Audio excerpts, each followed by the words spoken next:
Hey fam, what's going on? This is Jessica Pickens. Welcome to Pickens Realities, our blended family truths podcast. From a very young age, my trust with my parents were broken. So that transferred just blanket or just anybody in a parent role, that's my parents in general. Martin, there's that. I wasn't. My mom, there's that. Y'all, there's that. Like, that's how my brain goes. And then, like, when we would have them, Coliseum sit downs at the table and I'm the main event, that'd be crazy with me. But when we would have those, I would just shut down because I'm like, it doesn't matter. Anything I say, it's all going to be looked at as you're lying, you're a liar. We know why you did this. That wasn't the truth. But that's how I felt. That's fair. I know that's how you felt. Every time we would talk, literally from the beginning of this happening, and I was told I was lying when I knew what happened and she knew what happened and my dad didn't believe me. I'm like, bro, like, lying about peeing in the bed. Well, they're not going to believe that I really did go to the bathroom before I went to sleep. Like, I really did. I didn't drink anything, but they're going to get mad at me. Like, it was like multiple situations where I feel like maybe I brought discipline upon myself because I didn't say the truth, because I thought telling the truth would get me in trouble, because telling the truth got me in trouble. You know what I'm saying? So then now I would rather lie to make y'all feel like, okay, I'm saying something you want to hear so that I don't get in trouble, than to tell you the truth and it's not what you want to hear, then I get in trouble. Then I end up lying and still getting in trouble. So you know what? I'm not telling nobody nothing. How about that? I'm just going to internalize and figure it out. That's what it was. I feel like that's why I feel like that's probably why I overshare now. Because it's such a long stint of time. Compressing. And then when I finally went to therapy and I just started letting everything out, it felt so good to just be able to tell somebody that didn't judge me or make me feel like I was doing wrong or make me feel like, yeah, you got the right answer, but that ain't right enough for me. And I'm not saying like that's how y'all thought, but that's how I received the disciplinary actions or what may have you. So I feel like, yeah, maybe that's probably why I do overshare. But I also overshare because I know from the years of things that I've experienced in such a short amount of time, like I've gained years of wisdom, and I love talking to people and letting people know, like, bro, you're not alone. I'm not talking to you because I think I know everything. Right. Like, I'm talking to you because I don't really experience some stuff. I've been there. So, yeah. Okay. What were some of the key moments or actions that you can recall that helped to build trust and deepen our connection over the years? So kind of what did we get right? Like what led, and us being me and you. I'm talking about, because we're talking specifically about our relationship as bonus mom and bonus daughter, which of course we're using these terms for the show because y'all, we don't run around this house saying bonus. Right. This is a lot to say bonus. Right, it is. Because I had to write it down like, okay, I got to describe it so people know. To be honest,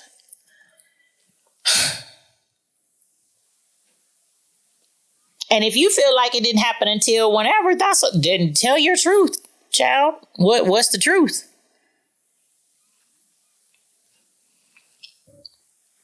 There's like literally so many things going through my mind. Honestly, you want to know? I feel like what really started building us up is when Gabby started getting older and she would come to me and be like, Mom said this and Mom did this. And I'm like, okay, but that's your mom. Like, I've experienced this, and like having those conversations and then speaking life into her and then telling her like, listen, Mom is only doing this because she's trying to look out for this, because if you were able to do this, then, like, I want you to learn from my experience. So then I started gaining like a newfound perspective. Right. Because I'm like, dang. Because you're playing that big sister mothering role to your baby sister. Right. So it lets you look through the eyes of a mom for the first time. But I also feel like how you felt that I would always go to my mama because I knew my mama wasn't rocking with you like that. I feel like Gabby was doing that to me. And I would have to tell Gabby, like... What do you mean? Like... Gabby would come to me whenever she was having discord with you. Okay. Because she felt like I wasn't rocking with you. So then I'm like, dang, like, that's crazy. She really think I hate this woman. That's nuts. So then I had to, like, look at myself like, dang, like, okay, she keep coming to you with all the bad stuff. Like... What's up? Like, and I would tell Gabby, I'm like, she not that bad of a person. She just be going through what she be going through, child. Like, it is. So that made me, like, you know, like, kind of open up more and be more comfortable to actually come to you and start asking you questions about stuff. Or, you know, what do you think about this? Or, hey, I was thinking about going to this X, Y, and Z. What would that look like? Or... I was more comfortable coming to you as far as stuff was concerned with homework. Like that, I feel like the homework situation, me being able to come to you when I had trouble doing homework was like a big deal for me. Cause I was in such a, this lady hates me, she's out to get me mode. Like, cause I'm thinking, I don't know. I'm thinking everything. I'm like, that's how you felt about me? Yes. Why? Yes. Like, what did I do? Because in my head, I'm literally going to ask you, like, in my head, I was doing all that I could to show you that I loved you and I still wanted to fulfill and be the best mom to you that I could, regardless of feeling in my heart like you didn't like me, like from making sure, you know, that you had what you needed. You may not have liked my clothing selection because they weren't the style that you wanted, but it wasn't like I had you out. You know what I'm saying? I still, and for instance, I'm not gonna lie, I blame like your homecoming, your prom, like doing, and then I know you were just that prom, hotter than firecrackers about your dad not going to, but I felt. And I'm not gonna lie, that like we had a conversation before, the camp in Los Angeles had nothing to do with you and everything to do with him.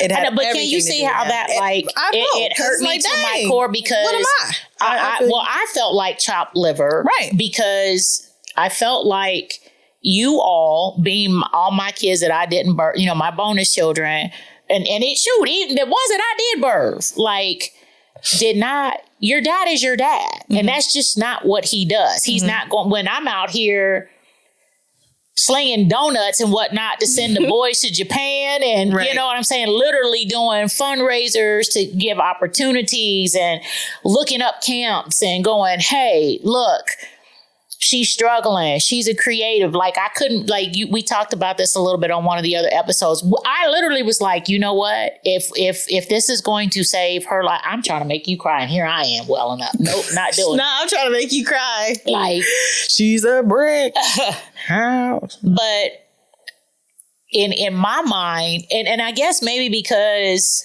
like I lacked that, like that didn't happen for me. I wanted all of my children, the kids that God gave for me to play a parenting role, whether I birthed you or not. I feel like sometimes nobody realizes that it wasn't either of your biological parents. And I mean, no disrespect to either one of them. I love them both. I do. It wasn't them out there doing this stuff. It was me. And but that is precisely the problem. That was the problem. But so then I get punished for that? That's just like Jack coming home from everybody pissing him off at the office, and now he mad at everybody in the house, and we ain't even seen him all day.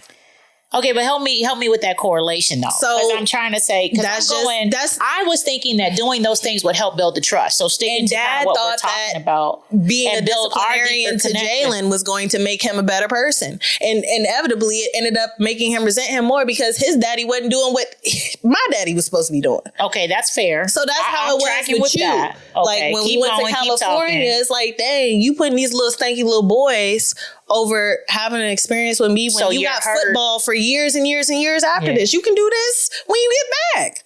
This is 1 week. Like, bro, like, come on now. That's so it's fair. just like, that's fair. The stuff. So your dad still owes you a trip for that. Yeah, he does. He does. Forget the trip. Car me, please. Thank you. Okay. No, I'm joking. But you ain't joking. No, it's just like for real. Like I can understand that. But man, I was like, do you know how that, I mean, that's fair. I hadn't, but so you're hurt in the fact that your hurt overrode. Did you enjoy it at all? No, it was a blast. It was the greatest experience ever. In that time, I was so proud of you. It was so fun. It was great. So for those that y'all don't know, I used to try to do, because we grew up poor, I grew up poor, Ty grew up poor.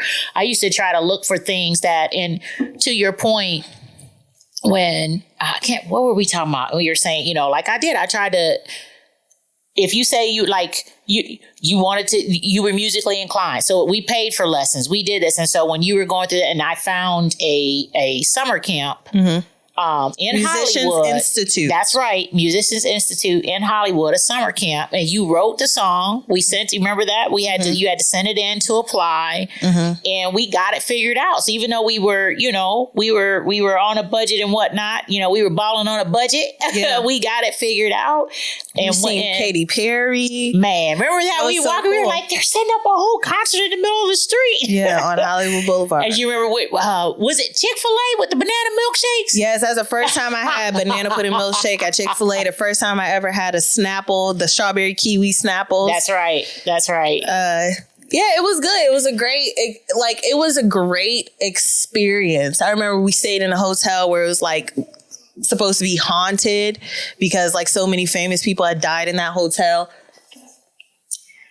Real life, y'all. Kids in the house. So we telling them we still working.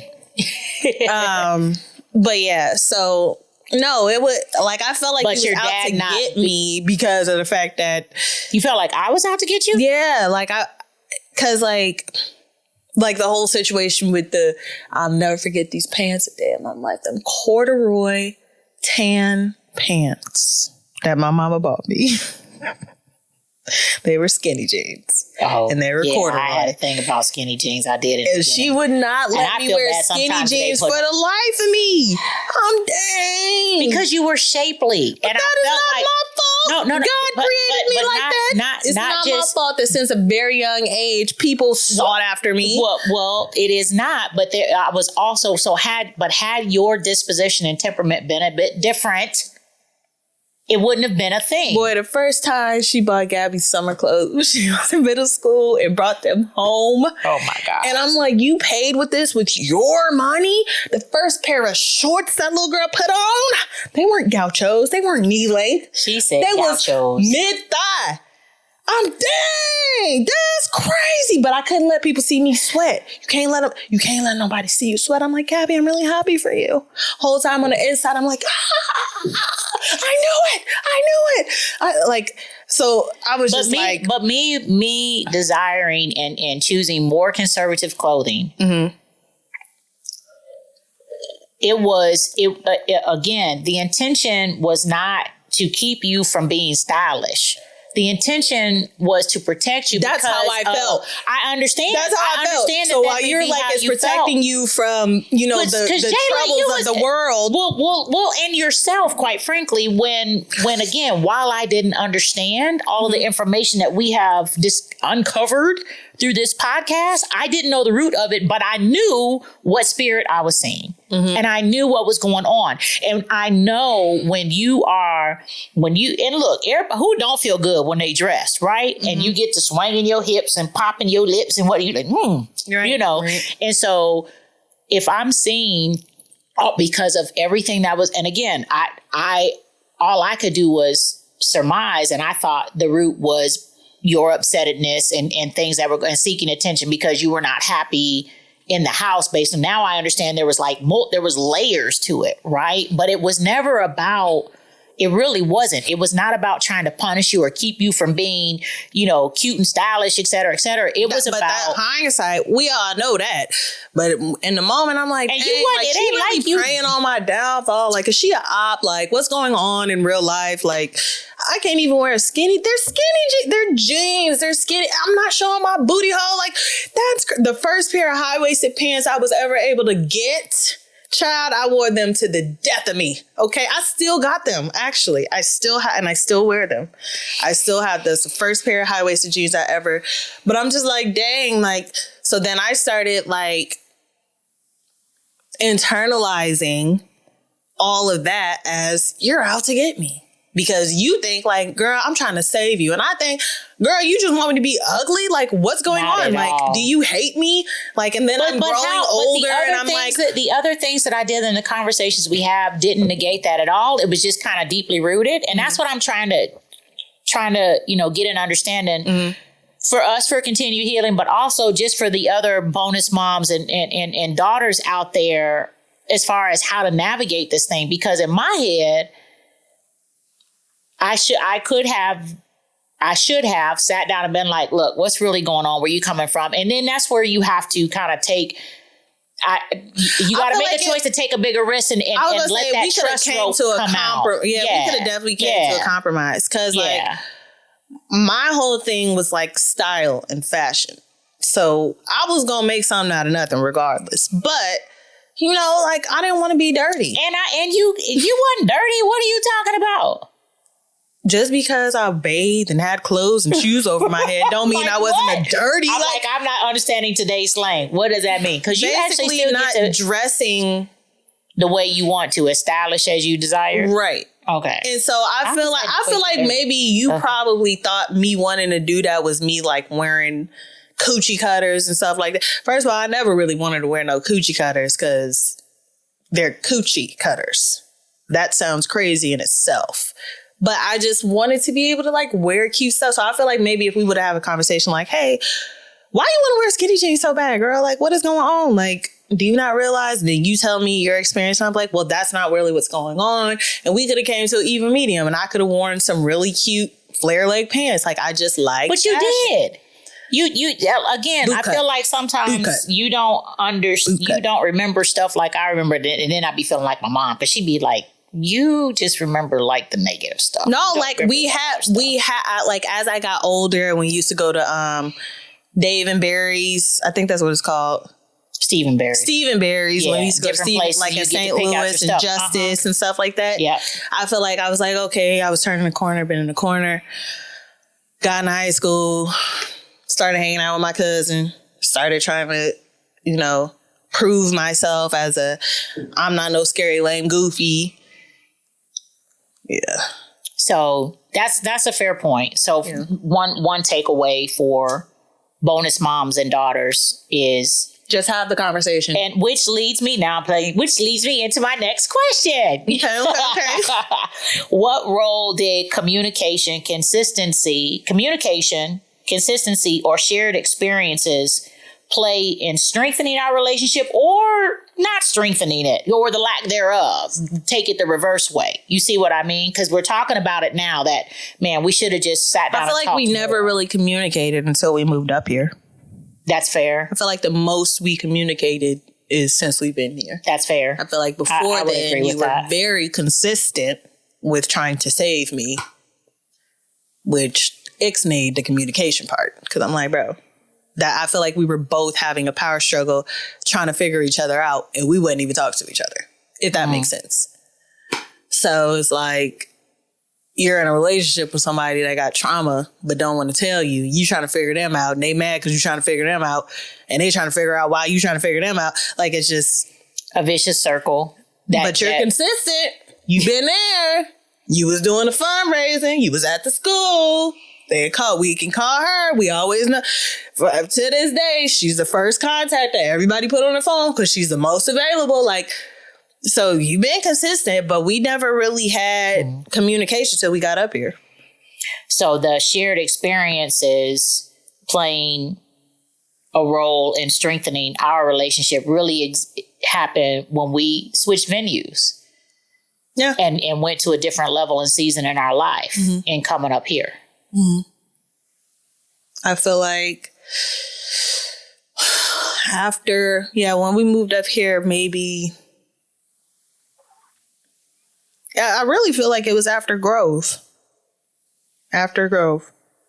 Because when everybody had to move back in and COVID happened, we was all sick and tired of each other. And we all got to arguing, blah, blah, blah. Then I ended up moving in. Me, Eric, and Wendy got our place. No, you and Dom had a place first. Yeah. And then we had to move back.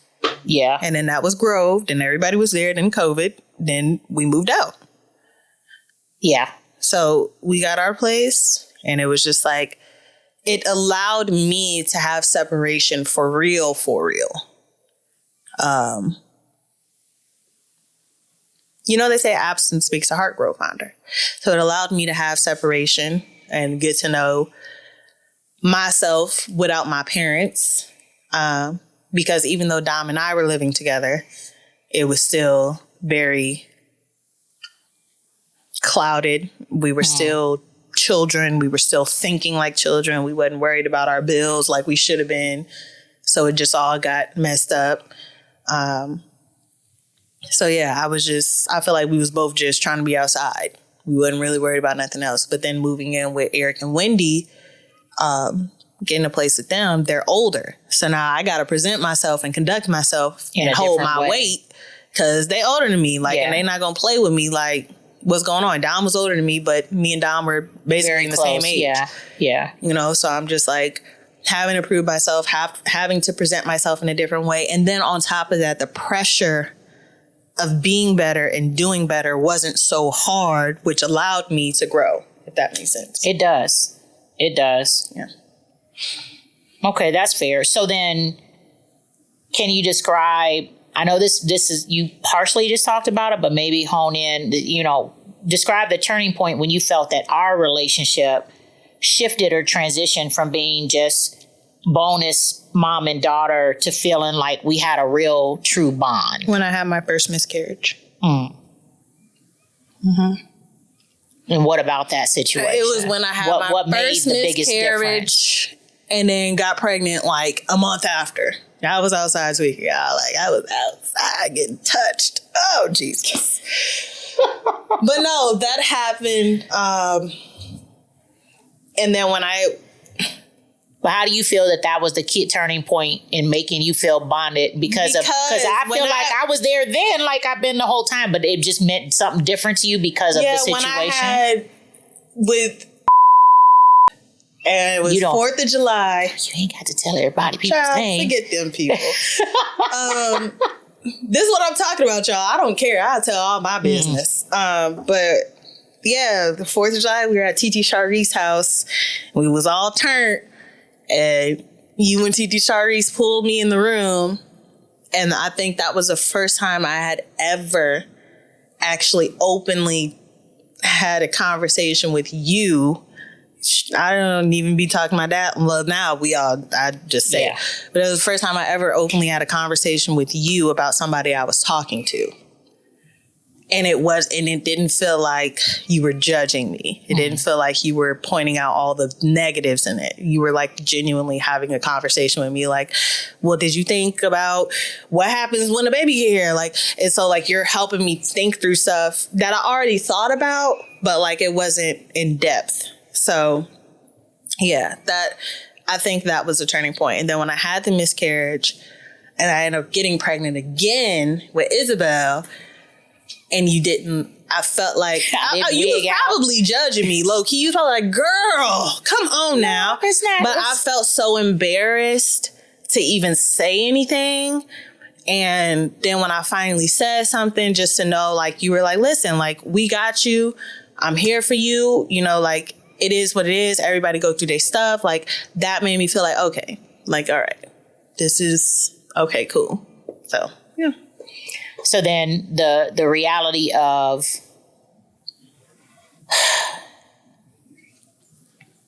bonus moms out there, be careful about how you move in so that your bonus children don't feel like you're being judgmental, like as an outsider, as it's opposed not even to just a bonus, a parent in general. Yeah. Like, don't make your kids feel like they can't come and talk to you about whatever. And I feel like that's why we always talk to dad, because we can get real dark, but then get real serious. Then we can have fun, but then get serious. But I'm not going to make you feel like I ain't never did nothing crazy in my life. I feel like that be the disconnect, because parents will talk at you like they've never done stuff in their life. Like, we ain't never going to do stuff in our life. But that was never my disposition. No, I'm not saying you. I'm just saying parents in general. I've told y'all from day one, like, yo, listen, the goal here is for you all not to go down the 12 wrong dead end roads that I went down. So let me be transparent. But there's parents and share out there with y'all. Girl, you gonna be blah, and you not gonna. Yeah. Oh, okay. Yeah. Which I'm grateful that I never experienced that, because my mom wasn't like that at all. Child, I know a girl I went to middle school where her mom would talk crazy to her, and she was in middle school. Yeah, that's now she's in jail for killing her 3-year-old daughter. Oof. So it took a seriously major, two back-to-back major life events where, obviously, from your perspective, I had somehow come around a bend, and probably because, you know, of course, you were older, you were an adult, and your dad actually helped me a lot, and still does now and again, to not helicopter parent and not smother mother, if you will, smother mother, as far as, because it was never intentional for it to come off like I was being judgmental. The questions and whatnot would come like, did you think about this? Like, what are you doing? No. But I can understand, listening to you, I can understand your perspective of like it feeling like judgment when it was never intended to be. Yeah. So the if you have to, from your perspective, if you're given some nuggets to some bonus moms on how do they communicate with their bonus children in a, how do they, so not very simple, learn your children's love language. If you know they are kids that love words of affirmation, you're beautiful. Why are you doing this? You're awesome. You're smart. You're intelligent. Why did you think that this was okay? Knowing your kid's love language will get you far. Knowing your kid like gifts. Okay, how about this? We can do like incentives, whatever, but ultimately knowing your children's love language to be able to speak to them in their love language so they can receive what you're saying. That makes sense. Okay, last question as we prepare to land the plane, as we say. So how does it feel now to look back and see how far we've come in our relationship, and what advice would you give to other bonus kids who are struggling to connect with their bonus parents? So now looking back, like, again, y'all, this is 22 years. I'm not gonna lie. I wouldn't trade nothing that's happened. Everybody always say, well, I'll go back and I wouldn't change nothing. Because if, it's not in our timing, it's in God's timing. It's not in our understanding, it's in his understanding. We lean not on our own understanding. So knowing what I know now, I wouldn't change nothing. And I'm grateful that you didn't allow me to wear certain stuff. I'm grateful that you had a problem where you saw things that could have potentially been harmful to me, because I would probably have 58 kids right now. I would probably be on drugs. I would probably, like I've said before. So then on top of that, I feel like had things not went how they went, you and my mom wouldn't even be able to sit in the same room together. And it really warms my heart more than anyone could ever know that, like, when me, Dad, and Mom went to the gun range the other night, boy, that warmed my heart so much. I'm like, I never thought I'd see this day, ever. I never thought I'd see the day that she was doing your hair. I literally thought to myself, I think that is the first time since we've been a blended family that you have had a casual outing experience with your two biological parents. Yeah, my dad was literally like, this is your first parent outing in a long time. And I was like, God, I thank you. Yeah. I thank you that we're at a place where the trust is there, and you needed that. Yeah, it was good. It was cool. I just feel like, it warms my heart that you guys are able to joke about one-upping each other as grandparents. Like, it really warms I don't think people understand, like, how much I just love, and I could eat this up all day. Like, how you guys are all, like, cool with each other. Like, even though y'all be having y'all differences, I know y'all be looking at each other sideways, because I be looking at all y'all sideways. But it's just like, I wouldn't change anything. I enjoy the fact that we are all people of wisdom. I enjoy that we're all able to have conversations, because we all know, like, we can be like, girl, I'm not talking to you today. Get out of my face. But we're not going to sit and be mad at each other and not talk to each other for a month and a half. Like, one of us going to be like, girl, stop talking. Like, or let's have a conversation. Yeah. So I feel like that in itself was good. Looking back over everything, I wouldn't change nothing. And so what advice would you give to other bonus kids who are struggling to connect with their bonus parents? My advice is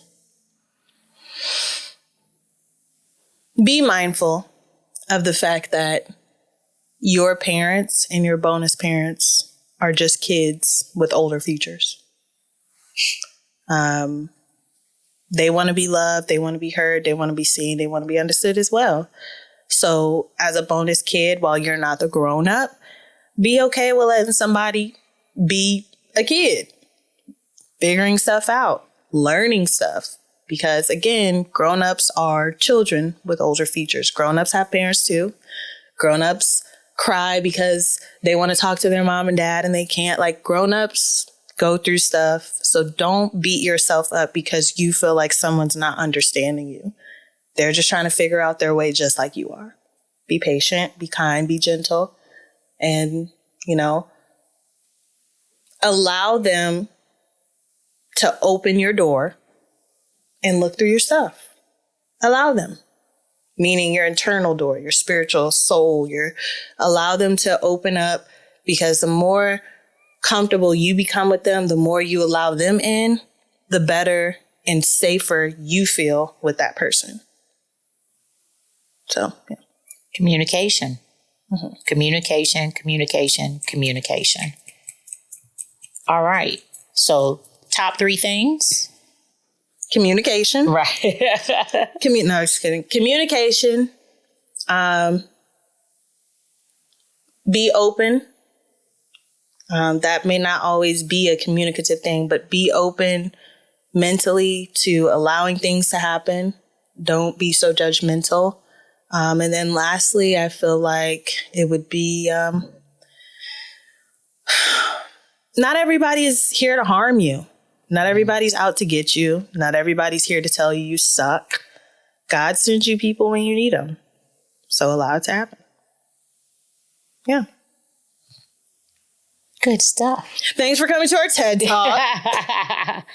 Well, y'all, we hope that this conversation is a blessing to bonus parents and bonus children out there. Again, we don't use that term, but for context and so that people can understand, one of our top missions and priorities is to share our experiences, that in the hopes that we can bless other blended families, particularly in moving from being bonus, blended and bonus to being truly bonded. Yeah. Which means that you stick together through hard times, no matter what, ride it out, so you can leave a true legacy for your family, right? So, as Jayla said, thank you for coming to our TED Talk today. Right. And so we hope you enjoyed this additional episode of Pickens Realities